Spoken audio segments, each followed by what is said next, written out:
અંબાજી પંથકના વાતાવરણમાં પલટો જોવા મળ્યો। બપોર બાદ આકાશમાં કાળા ડિબાંગ વાદળ છવાયા અને ત્યારબાદ હળવા ઝાપટાથી વરસાદની શરૂઆત થઈ।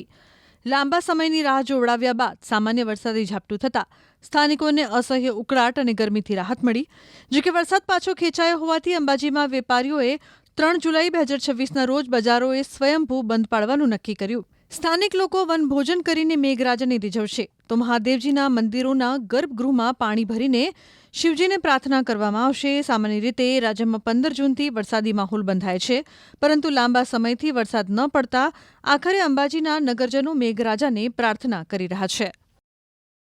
હાલ તબક્કે જે રીતે વરસાદ ખેંચાઈ રહ્યો છે, બીજી બાજુ વરસાદની આગાહી કરવામાં આવી રહી છે, તેના પગલે કહી શકાય છે કે શક્તિપીઠમાં આજે બપોર બાદ જે છે આકાશમાં કાળા ડિબાંગ વાદળો છવાયેલા જોવા મળી રહ્યા છે ને ક્યાંક ને ક્યાંક હળવા વરસાદી ઝાપટાની પણ શરૂઆત થવા પામી છે। હાલ તબક્કે કહેવાય છે કે લોકો જે છે ચોમાસાના આતુરતાથી રાહ જોઈ રહ્યા છે અને વરસાદ ચાલુ વર્ષે જે છે એ મોડો પડતા અંબાજીમાં પણ આવતીકાલે અંબાજીના બજારો સ્વયંભૂ બંધ પાડી વનભોજનનો પણ કાર્યક્રમ યોજવામાં આવ્યો છે। ત્યારે કેટલાક મહાદેવજીના મંદિરોમાં જે છે શિવલિંગો પણ ડૂબાડવાની વાત કરી। હાલ તબક્કે આપણે ચોક્કસપણે બતાવવા માંગીશ કે હાલ આકાશમાં જે કાળા ડિબાંગ વાદળો ઘેરાયેલા જોવા મળી રહ્યા છે, જે રીતે હાલ તબક્કે હળવા વરસાદની ઝાપટાની શરૂઆત થવા પામી છે, તે જોતા મોડી સાંજે વરસાદ થાય તેવી પણ કેટલીક શક્યતાઓ છે જોવા મળી રહી છે। મહેન્દ્ર અગ્રવાલ, ન્યૂઝ 18 ગુજરાતી, અંબાજી।